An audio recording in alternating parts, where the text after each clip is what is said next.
Welcome to the Fully Human Connections podcast. I'm King, and I'm joined by my two co-hosts, Reggie and Kent. How you doing today, gentlemen? Doing really well. It's good to see both of you. Same here. Doing well here. Thank you. Good to see you both. Excellent. And as we like to get things started with, how about we get started with saying I'm grateful for this morning.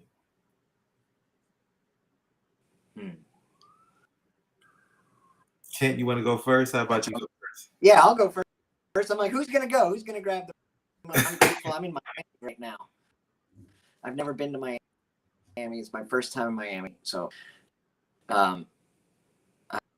doing work I love and care about with people I love and care about. It's good today. It's good to be back with you two. Grateful to be in this conversation. And breath, food, water, shelter, clothing, all these basic fundamentals. King, I love how you speak to sound mind all the time, and that's such an important thing to be able to see, be able to articulate perspectives. So I'm very grateful for all of it. Yeah. So I'll jump in. I mean, my standard, which I will honor, is indoor plumbing and food in the refrigerator. I'm just always grateful for both of those. And more specifically, this morning, I was just thinking about I'm really grateful for the teachers I've had, both the literal school teachers and then other teachers as well. I'm going to just shout out to a couple of the school teachers. Sister Robert Elizabeth, who was math and science teacher in 7th and 8th grade for me, who left the nunnery after a while and became a social worker. And then Brother Tim Tarmy, who was my Spanish teacher for 3 years in high school. And Dr. Robert Cassio, who walked me through 19th century literature at St. John's University in New York. And I could name, a lot of others, but I won't. But those are three that really stood out. And just grateful to have had, people who cared about me and knew what they were doing. Excellent. I'm sorry, were you done, Reggie? Yeah. I would say I appreciate you gentlemen for sharing your gratitude moments and acknowledging your teachers. I think that's critically important. And I want to say my gratitude moment is, again, just I'm first of all grateful to be alive. I'm grateful to be able to see, hear, and have sound mind. I think that's important. Those blessings are the little things. Of course, shelter, food. I'm grateful for my mother to still be alive. I still say that's such a blessing that, the older I get, the more I realize the blessing it is to have someone that I've known literally my entire life still alive that I can actually talk to, and that has an unconditional love, and that we experience that. So that's such a blessing to have that resource and that spirit, that energy, and that love essence still in my life. So then I'm grateful for, to be honest, technology, to be able to have these kind of meetings where we can be in different parts of the United States and hop on a call and still share our thoughts and our ideals and our feelings about a topic that we're going to discuss today that's critically important. So I don't want to diminish that ability. So that's my gratitude moment, just in that kind of shared space today. So. And King, just because you mentioned technology, I just wanted to throw one other thing out there. So yesterday they released the first photographs from the new Webb telescope, the one that's replacing Hubble. And it's just, I'm amazed at that stuff. And it was just a reminder to see what's out there, thousands and then millions of light years from us in terms of a perspective builder. And not to minimize human life, because we have some responsibilities here, but to put it in a larger perspective about the vastness of what we're a part of. And the photographs are just astounding. I mean, to me, they're just deeply moving. So without technology, looking up at the night sky on a clear night is great. And I've done that my whole life. But some of these close-ups are pretty astounding. So thank you for mentioning technology, because I had forgotten about that, from yesterday. No problem. No problem. And you're right. I haven't seen those photos, but now that you mentioned it, I definitely look forward to looking at those. Yeah. And you pointing that out, definitely going to have that perspective in my mind now that you shared that. So definitely thank you for sharing that. So Reggie, since we're going to be, going down a different theme starting today, where we decided that we're going to pick a different chapter of your book each month, and really kind of delve deep into each chapter, because what I love about your book is, again, I think that as America, we've been living, I add false narratives. You talk about the narratives, but I just think that we live in a society that we live under these false narratives. And so I just kind of want you to kind of set the context, if you wouldn't mind, about, again, the title of your book, and then set the context for our discussion of the chapter we're going to be discussing today for us. Yeah, thank you for that, King. So the title of the book is Healing America's Narratives, and the subtitle is The Feminine, the Masculine, and Our Collective National Shadow. And just a quick word about the subtitle. Part of the argument in the book is that a big part of our collective national shadow, that which we as a country don't believe we own, that we don't believe we have, is a manifestation of what I refer to, and it's not my original language, but I refer to it as an unhealthy manifestation of the masculine energy in the absence of a healthy manifestation of feminine energy. So that's just a brief snippet about that. The specific chapter that you chose, which is, let me just make sure I remember, chapter 5 in the book, I believe, is based on race. I actually don't have the title in front of me, but I'm pretty sure it's something like Slavery, Jim Crow, and Everything Was Going to Change Now. I'm leaving out one piece of the title of the chapter. Civil rights. Yeah, civil rights. Okay, that's it. Too bad we don't have the author present. He'd probably know the chapter's title. So it's so that's one of the specific focuses of the book, where we examine race in America as an example of our collective shadow, of the things that we don't want to admit, that we think exists elsewhere. Other countries have this, or other political parties have it if you're in one of the parties, or other neighborhoods have it, or other people have it, but I don't have it. That's what shadow says. And so it's a deep exploration into what we need to own in order to collectively heal as a nation. And it's not a particularly easy task, as far as I can tell. I'm pretty much optimistic, but we have a lot of work to do. And before we really get into it, I just kind of really wanted to kind of circle back on, as you talk about the subtitle of the book, and you said collective shadow. And can you kind of really expand on the shadow and kind of where the term applies to, where the term arrived from as well? Yeah, thank you for that. So shadow, as we're using it, and in the book I refer to it as capital S shadow, as opposed to small s shadow, which I'll speak to both of those. Shadow, as we're using it in this conversation, refers to the Jungian, Carl Jung's concept of that part of us, of our psyches, that we don't know we have. And most often we don't know we have it because whatever the part of the psyche is that we don't know we have was something that our family of origin or our community of origin, usually it's the family where it starts, because that's our youngest moments, didn't approve of, didn't like, or didn't have in themselves.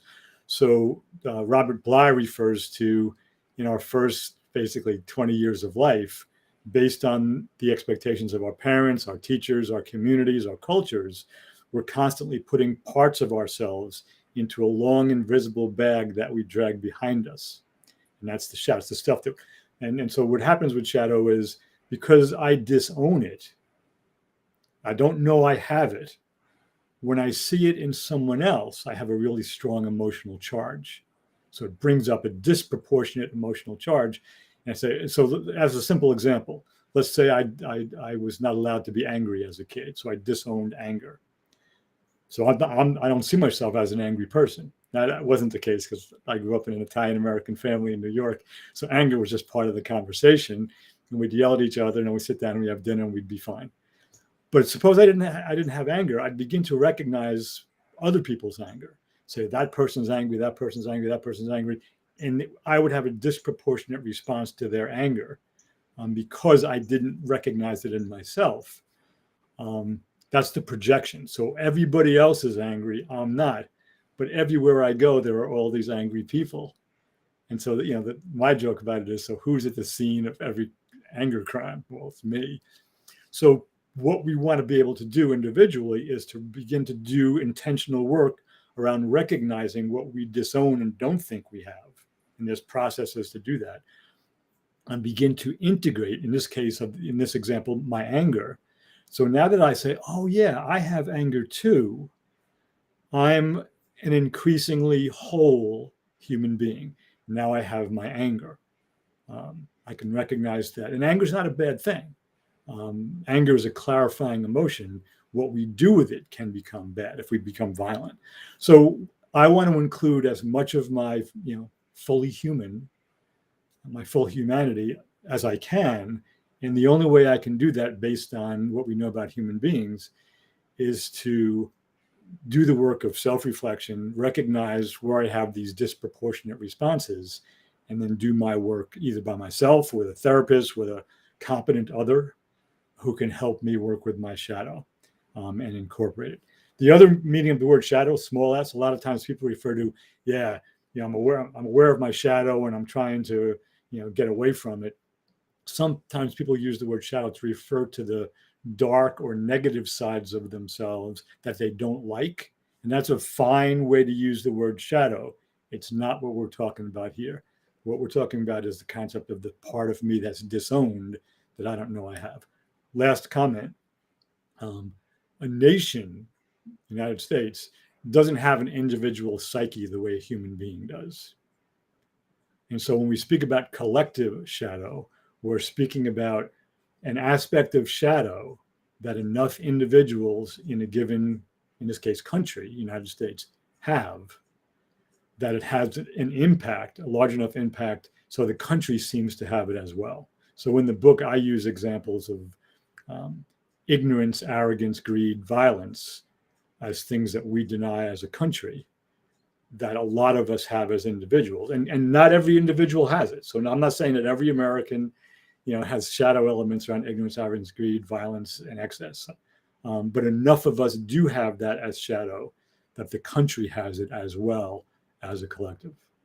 So I'll put a period in there. And if there's anything that seems vague, let me know and I'll try to clarify it. No, thank you for answering that. I think it definitely provides to me a lot of clarity that I didn't have without that explanation. And I like the fact that you tied in, you said it was Freud talking about the shadow, right? No, Jung, Carl Jung. Yeah, Carl Jung, sorry. So yeah, I'm a big reader and study of Carl Jung. So I definitely appreciate that guidance and that wisdom into the discussion. So as we talk about our topic today, and I want to give Ken an opportunity to kind of lead us into the fully human conversation. Because you have a fully human at work t-shirt on. And so I want you to kind of set the context as we talk about this as a very important issue, and which is why I chose this from your book as one of our starting topics for the month. But as we explore the fully human component of it, Kent, if you wouldn't mind, just kind of walk us into the philosophy of being fully human and kind of lead us into that kind of to our discussion with that in mind. Yeah, for sure. Thanks, King. Thank you, Reggie, for teeing this up and for all your great. It's a powerful book and an important conversation that we're holding here. So the way it really, what gave rise to us as Reggie and I were figuring out what we want an expression of our work. Part of that guidance came from a spiritual leader, teacher, being thankful for teachers. So I'll piggyback on that and say, I'm thankful for the language that once upon a time put forward that really gave rise to the fully human at work is. And what he put forth was this notion, this idea that health, to be well adjusted to a pro society. So when we think about, well, what might contribute to us, what Reggie is speaking to here, our inability to actually own and identify that we've disowned, repressed, or denied that actually exist in our way of being. Ignorance, greed, excess, these things that Reggie is pointing to that are in many individuals aren't things we're supposed to have, right? And so we repress, and inevitably they come up to the surface. And this is what we're seeing now, I think, in our country with pointing and the othering. That's not healthy dialogue. That's not healthy. It's not going to be the way that we're going to work to get ourselves through these divisions and heal as a. And so the question we ask in our work, if we want to zoom work, who do we actually have to become to hold and raise our full humanity? And so I'll put a pin there and see what from Reggie or from King. I just want to go, when you gave I think you gave the Krishnamurti quote, and it was a little bit broken when you said it. So I'm gonna do my best to repeat it. And just correct me if I get it. So this is a paraphrase.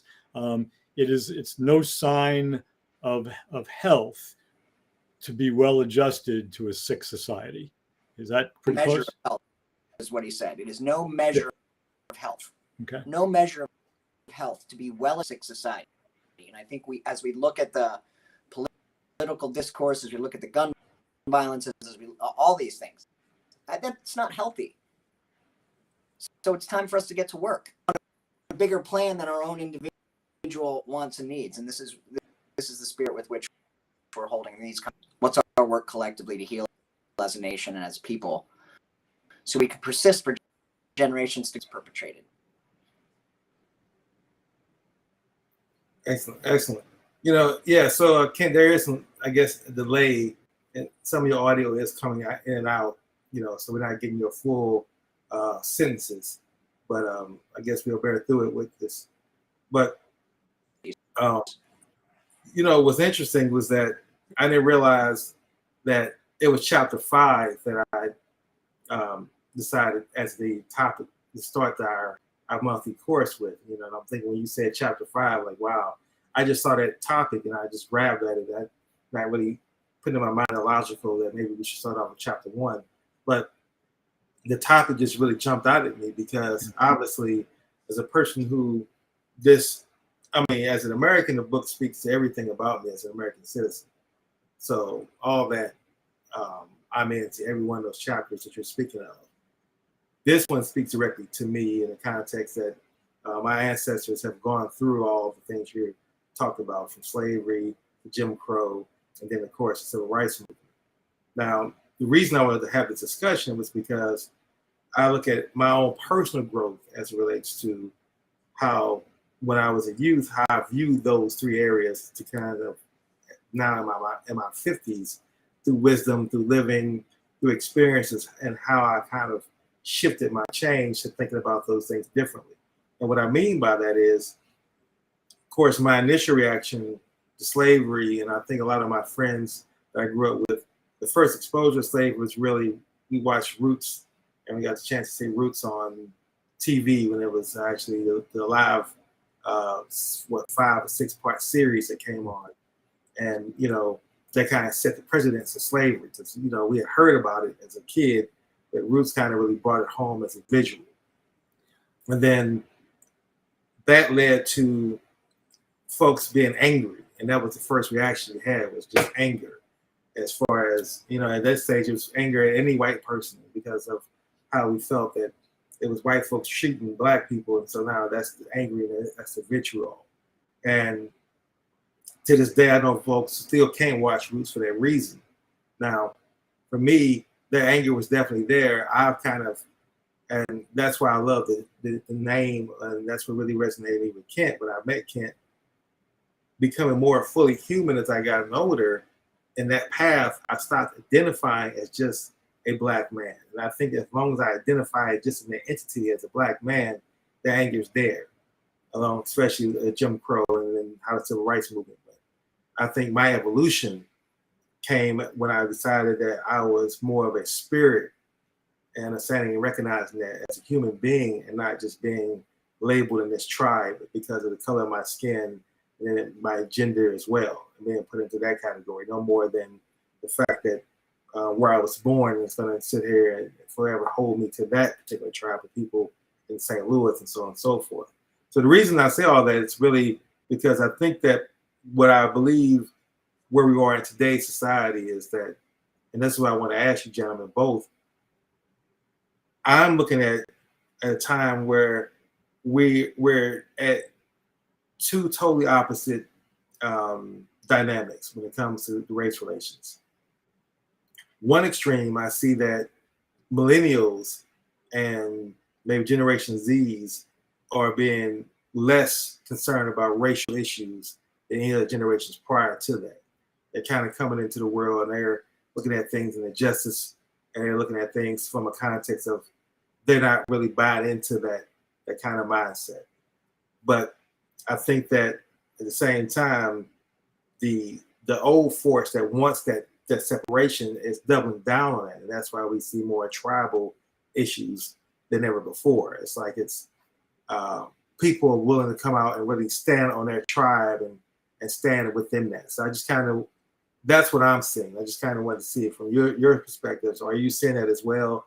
That folks are really kind of doubling down now in their specific tribe, whether they're black, white, male, because several different movements coming along right now for social justice, and everybody's screaming about equity and see me and appreciate and accept me in the society. However, the old guard, being typically white men, seem to be pushing back on that. So I just kind of wanted to see your thoughts and kind of bring that to our conversation today, in that context. Yeah. Ken, you want to jump in, or I will? It's up. Okay. So I appreciate you bringing the generations into the conversation. And my experience has been, I generally agree that the younger generations come into the world and they haven't been, many of them, maybe most of them, haven't been indoctrinated into the race war. I mean, that's a horrible way to say it, but into the opposition of the races and the history of it. And they don't get what the big thing is. So that's one piece. There are some younger folks who have kind of, in my experience, have really dug into, and they're across skin pigmentations, genders, and identities, dug into what I would call a far left view, and they see anyone who doesn't see the world through their eyes, same way they see it, as the enemy. That's not a lot of them, but there are enough, especially in university campuses. So the generational thing is important. My bias that I bring to virtually every conversation, personally and when we're together, publicly like this, is developmental worldview. And so including the generational differences, and including the, I would say, gender differences and the race and differences, and different from race, but tied in with it is the color differences, skin pigmentation.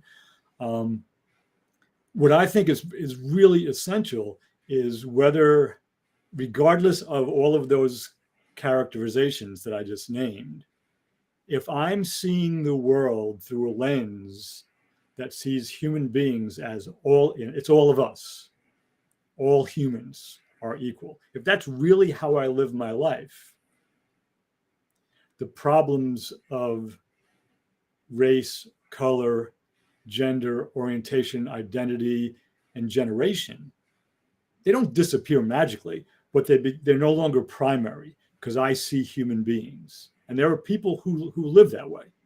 A lot of people can espouse that view, but don't live that way. If I see the developmental view that's just before it's about all of us is it's about us. And us can be me and my family.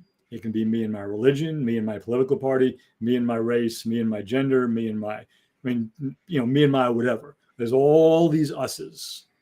And that's historically, that's the developmental worldview that has created the most problems, even more than it's all about me, like the selfish individual person. When it's all about us, it's easy to go to war and bomb somebody. It's easier to kidnap somebody and enslave them. It's easier to enter into a treaty with another group and then break the treaty.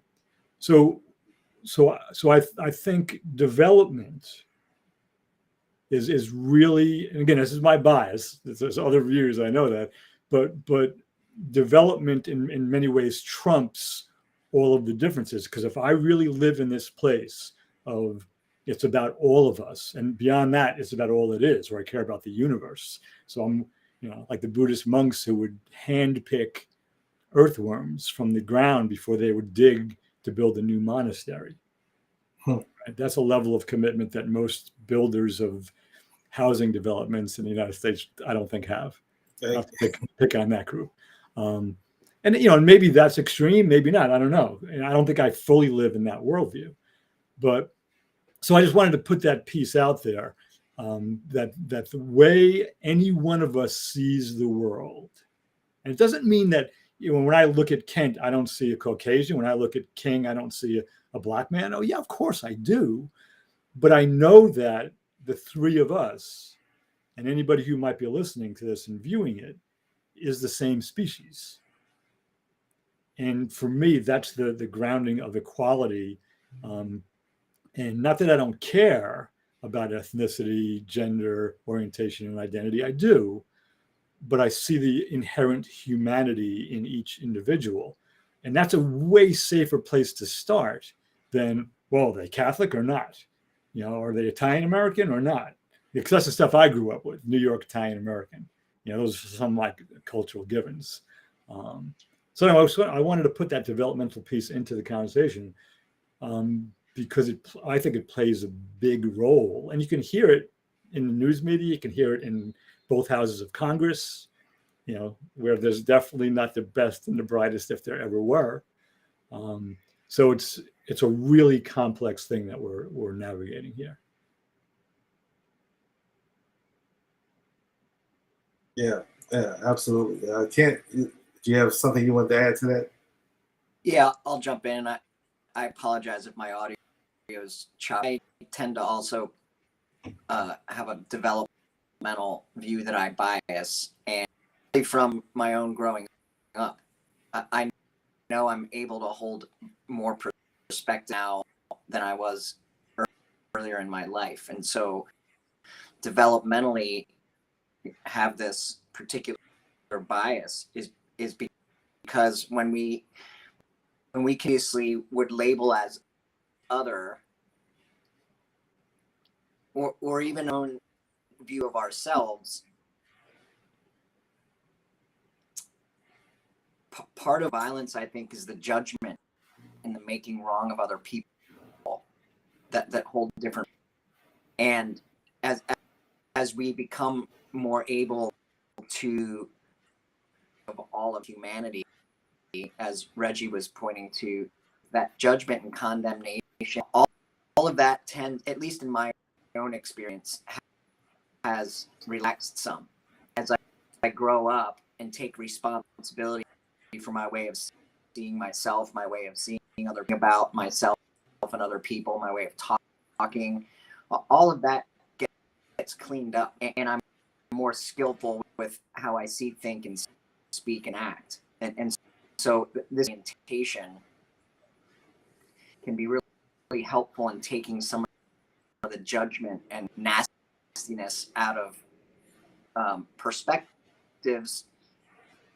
That the lenses I've been playing with is, rather than hold these opposites, how might I and we think of them more as complements? Like north complements south, east complements west, black complements white, they complement each other, and they give rise to one another. So I'll pause there, but I like this developmental orientation for me, and allows me to exercise compassion and grace and kindness to myself and other people when we have an opportunity to learn together. Absolutely. You talk about compassion, grace, and kindness, and I think that's so important, because that's where as you talk about the human, I think those are the qualities that you want to connect to, is that. But what's interesting is we talk about the difference in race. Folks have heard me talk about this several times, and that's because I'm really adopting this learning perspective of really being into adopting a new dog and really learning about the dogs and studying the dog's behaviors. And I keep equating that to humans' behaviors, because it's fascinating how we see the differences in the different dog colors, and no one really discriminates there. I don't want a white lab. I don't want a black lab. I don't want this fawn lab. It's like whatever color you get, it's just like, this is just beautiful dog. And you're happy with that. And we celebrate all the colors of the dog, right? There's no hesitation in that at all.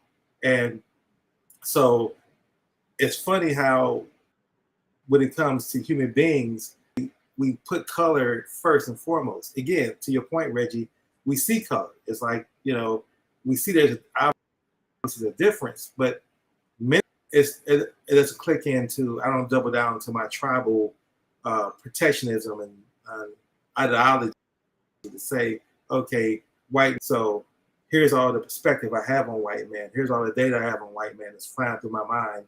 And here's the reason why I should either be offended or I should be whatever the emotion may come from that. It's more of, as you talked about, Kent, that the development process, though, I believe has come from, let me say this again quickly. They talk about the importance when you have a puppy and you buy a breed, such as, my breed is the dog that I have is a Staffordshire Bull Terrier. They have been known to have, fight dogs, and that's their DNA. That's how they've been raised. And a lot of people are afraid of those dogs when they see those dogs. They don't pit bulls. They all kind of categorized together.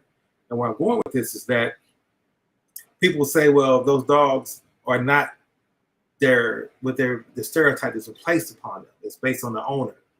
But if you socialize those dogs as puppies and let them play with the dogs, they grow up to be nice and friendly. Right? And so I say the same thing in races. If you socialize, if you're black and you're able to socialize with whites, and you're going to have a different perspective of white people than you do if you're, like, I come from St. Louis, and there was very little socializing among the races. I mean, it was strictly black and white where I grew up, and my school was 96% black. So when I saw a white child, it was pretty much an anomaly. Wow, there's a white kid, So there was no interaction, and now my teachers were white, but that was more of an authority figure. So there was no chance to really build in a bond. And I didn't really have lunch with a white person until I actually had a business meeting when I moved to Maryland when I was 22 years old. And I had lunch with a white person for the first time in my life at a business meeting, where I'm actually sitting across from somebody and they're not the same color of skin that I am, and we're actually breaking bread. So just think about that from a context of a separation, and how, because of that, how a person can be so singular and microscopic and their thoughts, because they haven't had that behavior, to say that socialization. And so my question now, as we shift to this, where do you all kind of see, as we talk about becoming fully human and dealing with those issues that we talked about, slavery, Jim Crow, and the civil rights movement, where there's a lot of, especially from folks who are baby boomers and Generation Zs, we have a lot of history, a lot of feelings about each of those eras.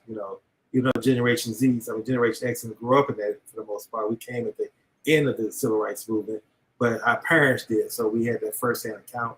And you all kind of maybe, I think Kent, you and I may be the same age, but I just kind of wanted to see where your thoughts were is how do we begin to have social conversations with each other when that's that baggage, as you say, that shadow that's there. How do we begin that conversation with someone that may be in their tribe? That may be, I'm like, man, here's my history, and here's all the reasons I have to hate you, Reggie.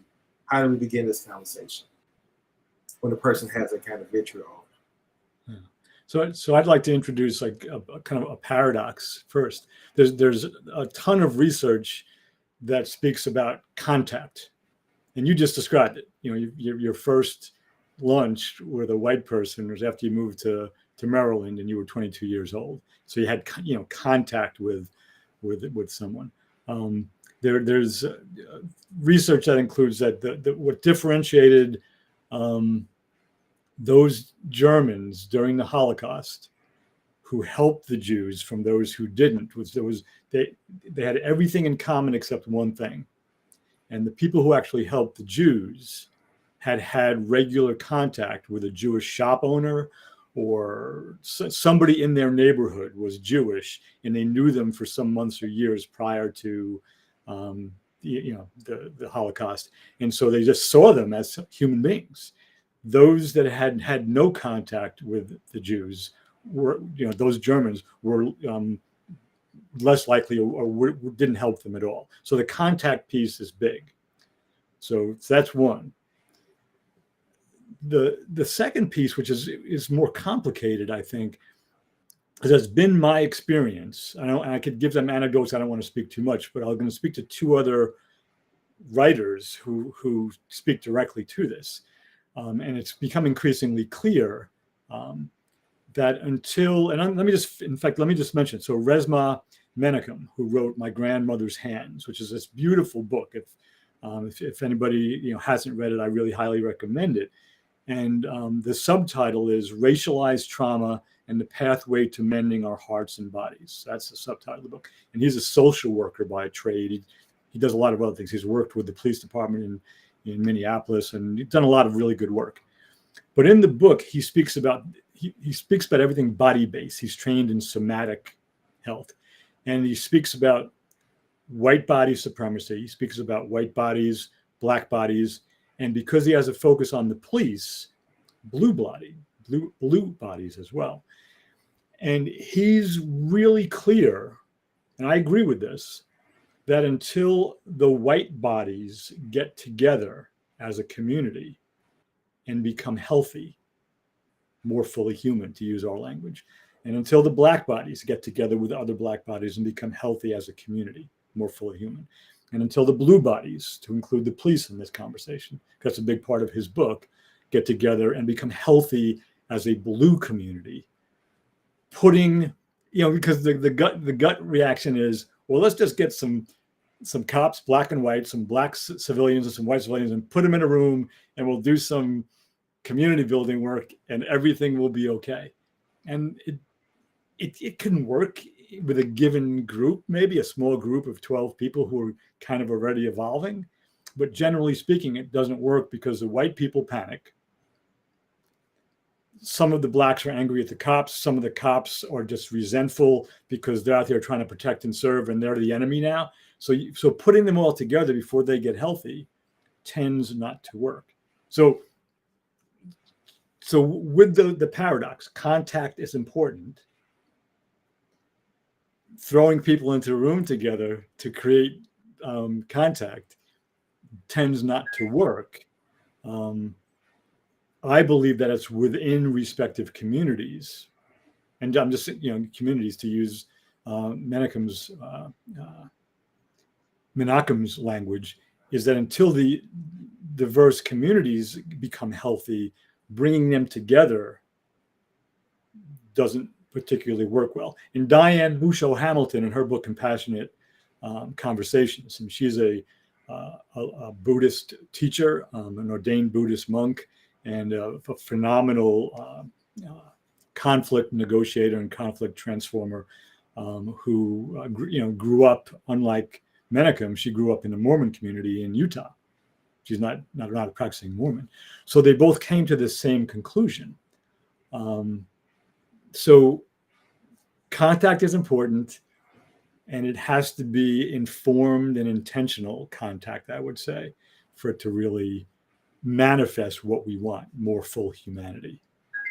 So, you know, until I get more evidence that proves that wrong, I believe that's a step that various communities, and that would apply to, you know, gender-based communities, identity-based communities, orientation-based communities, whatever.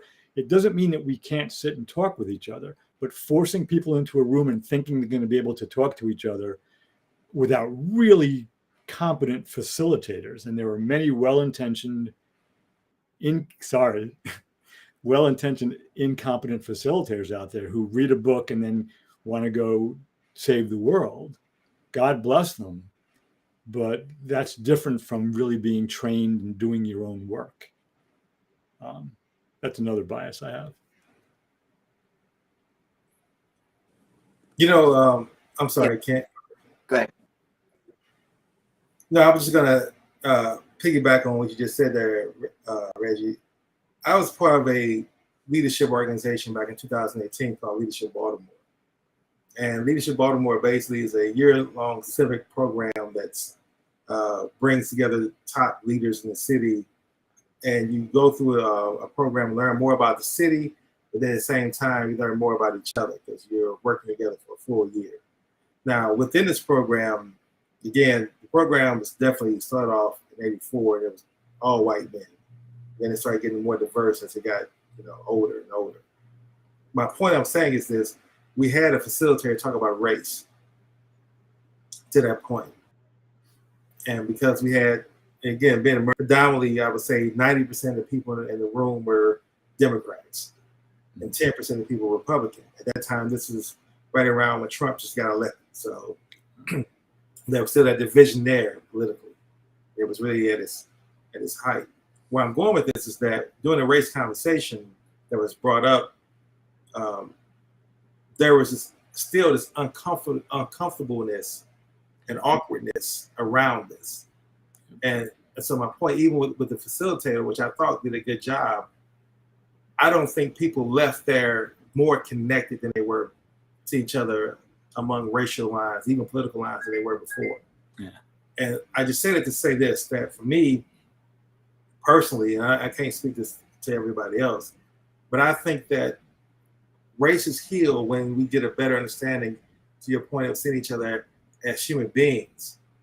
Yeah. And when there's a need there, as opposed to a forced conversation. Like, for example, if someone's car breaks down and I'm driving down the road and I can actually help someone, to be able to help that person and not worry about whether or not I'm going to get robbed, take all that stuff out of the equation, but just say, it's a human being in trouble, let me help them.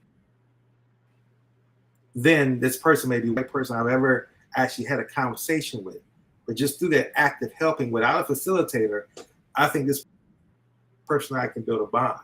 Because I've had something that actually happened in my life where there was no kind of structured meeting. It was just two human beings coming together. We had a common issue, or this person, they were helping, I was receiving, or I was helping, they were receiving, and that built a bond, right?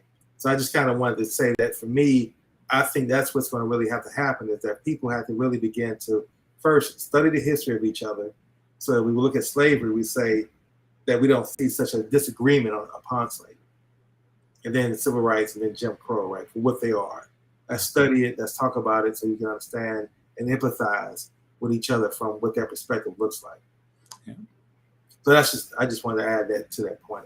No, and thank you for adding it, because that's really consistent with my experience as well. So the individual informal contacts that just arise, but even with a talented facilitator, I know of an example with a not talented facilitator, but even with a talented facilitator, you leave after the day of a talk on race and there's still this discomfort. So I agree with you 100% on that. Sorry, Kent, I jumped in there on you. Oh, no, it's all good. I appreciate leading us. Couple things are coming up in my listening of each of you. One is, King, you asked the question, where do you start? I think all of us are ignorant of other people's perspectives other than our own. So not like that shadow part of ignorance that Reggie's writing about, we actually don't know. That's the first place to start. Like, I don't know the history of Black people or Indigenous people or other people as well as I know my own. I love how you said that, King.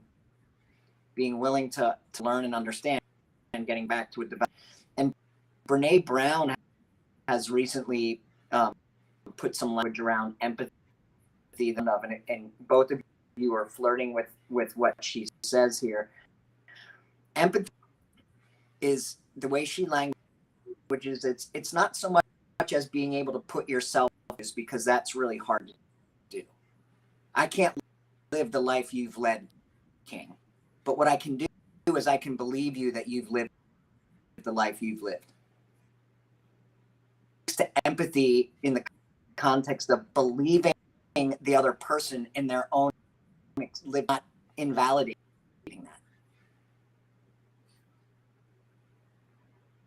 Really nice place to start. Admitting I don't know what it's like to be a Black man or whoever I'm saying, and believing you for what your experience is rather than me trying to be right and defend myself.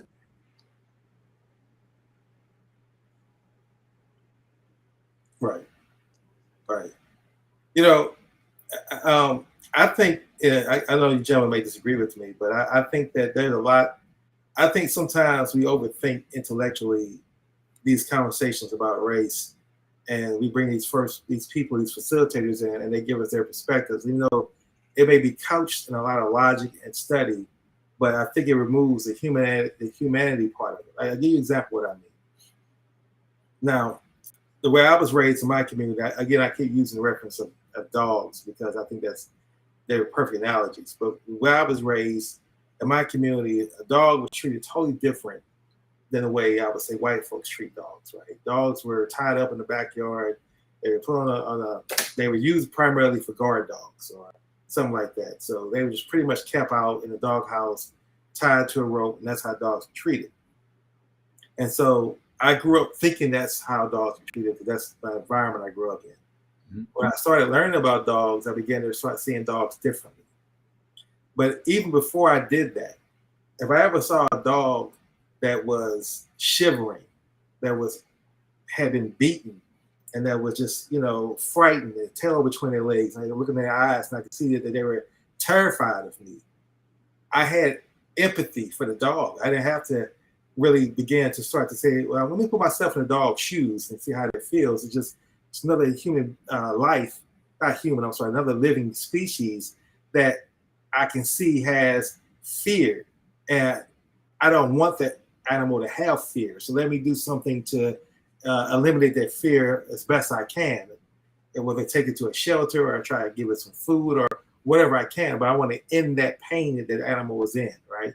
And that's without reading any books prior to about the dogs or understanding a dog's psychology or what dogs think is just seeing the animal in pain.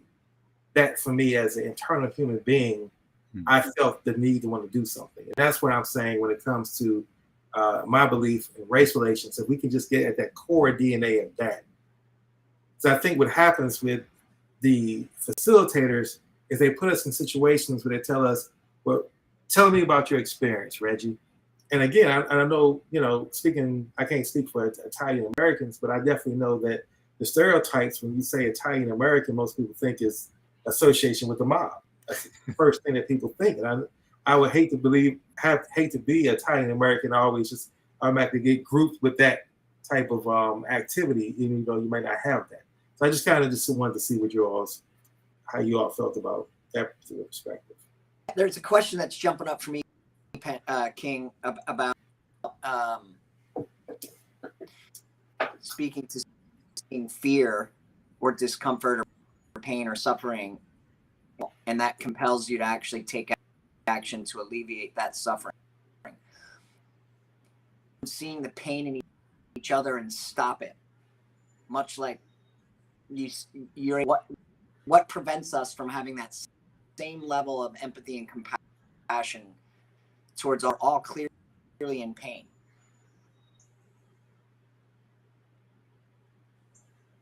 Right. Do you have a sense? I'm sorry. Was that a question?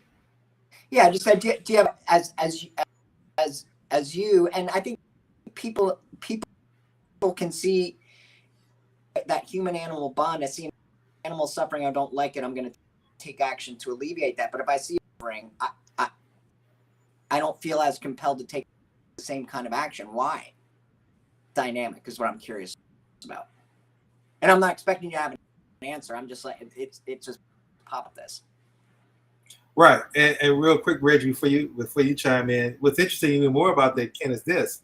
I think it's an age difference. I think it's, in other words, I believe if a child walks into a restaurant and it's a 5-year-old child and they're crying, I think anyone who's an adult in that restaurant is going to look to want to find out why that child is crying and tend to that child's needs immediately. Or they're not going to say, well, that child's white, that child's black, that child's Asian, that child's, Native American, whatever. Only a Native American person should be concerned. It's a child in need, right? But I think now compare that with someone who's an 18-year-old or a 20-year-old, come in with the same issue, then I think people may tend to say, I'm not gonna worry about that.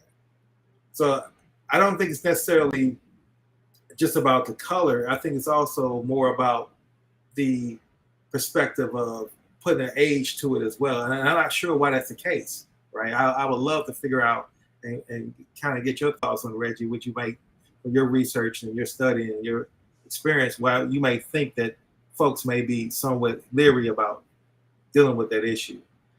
Yeah, I don't know. I don't know anything. I don't have the research per se, but from my direct experience, I tend to, if I see somebody suffering, and I don't do this 100% of the time, I do it a good percentage of the time.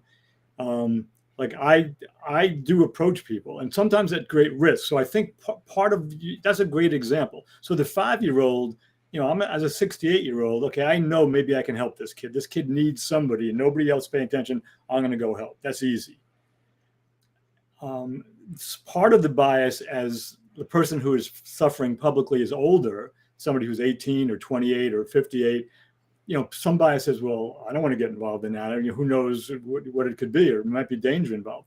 So just as one example, I was coming out of the woods a couple of months ago, and I walk in the woods a lot. And when I came out to the parking area, there was a woman kind of dressed in running gear. And I'm guessing she was 18 to 25, in that age range. And she was sobbing. She was sitting down on a log on a downed tree, and she was sobbing. So, I'm just thinking, all right, I'm this old man, this old white guy coming out of the woods with my hat and my sunglasses. The last thing I want to do is approach her, because nowadays, if I say the wrong thing, I could, God forbid, who knows what would happen. And then, I'd like to think that, the better angels of my nature, I just walked over to her really slowly, and I stood about 15 feet away, about a foul shot away. So I wasn't too close. And I just said to her, "Are you all right?"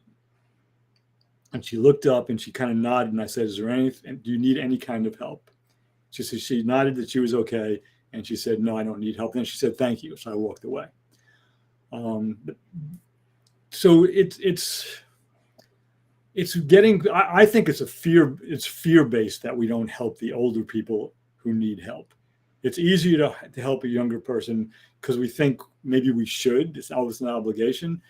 But letting go of the fear, oh, this could go wrong for me, and acting from a place of love. This is a human being who's suffering. The odds are I'm not going to resolve their suffering, but I can give them 30 seconds or more of attention, basically saying implicitly, you matter too. And am I afraid that it could be misinterpreted? Yeah, but then you just be skillful. Like I wouldn't walk up to the woman who was sitting on the log, sit down next to her, put my arm around her. That's just not going to happen. All right. But standing far enough away, using my voice, modulating my voice in a friendly way. So letting go of our fears, I think, is a big part.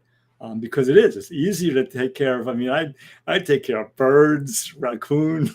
I don't have a dog, or little kids. but with adults, there's a scary component. So that's a really good point. I think the age does matter. And my gut feeling, I don't have any research to back this up, but there's a fear piece there. So I used 1,000 words to say what I could have said in about 30 there, I know, but. Well, no, gentlemen, I appreciate that. We're reaching the top of the hour. We kind of want to wrap up our conversation.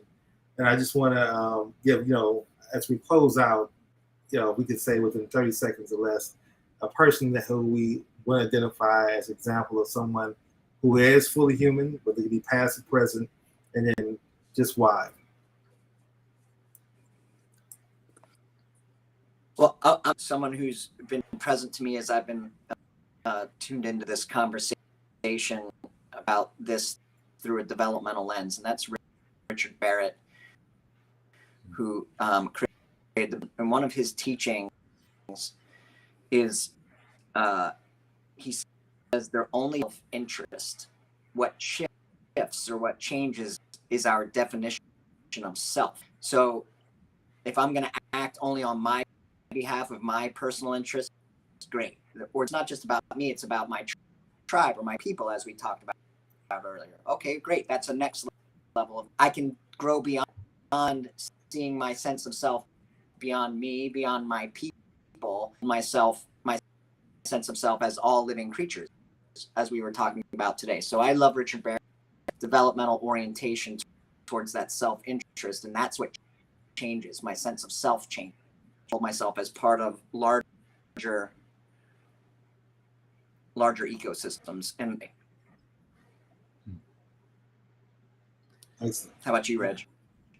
Yeah, and I'd put out there, a bunch of people came to mind, but I want to mention Adam Kitzinger, the Republican congressman who sits on the September, I always say September 6th, January 6th select committee, because he put at some risk to himself, he put himself at risk, and he alienated himself from his political party in order to speak for the greater good of the country. That he, when he took his oath of office, he didn't say protect and serve the Republican Party. He said the Constitution of the United States. And so it's clear that it's about all of us, at least in the United States perspective. And I think that he's a courageous individual for doing that. And unfortunately, he's chosen not to run again. But I think he exemplifies increasingly more fully human individual in our Congress. Yeah. Well, thank you all for saying. I agree with you both there on that. Mine would be Albert Einstein. I just think that he's not only for being a brilliant man, but one of the things when I studied him and realized that in 1946 he went and spoke at Lincoln College, the United States, to a group of black students against the prevailing thoughts of his advisors telling him he shouldn't. He did, and he went and he taught there. That to me, showed that despite what vitriol may came back to him, as far as his professionalist career as a result of doing that, he stood on the side of being fully human. And he felt these kids need this education as much as anybody else. So for me, mine today was Albert Einstein. So with that today, we're going to wrap up our Fully Human Connections conversation today. I want to thank Reggie and Kent for joining me today and continue to explore what it means to be fully human. This is our first episode on talking about slavery, Jim Crow, and then civil rights. So to next Wednesday at 10 a.m., you gentlemen have a peace and blissful day. And everyone else listening, we want to bless you all. Thank you for listening. Yep. Thank you, King.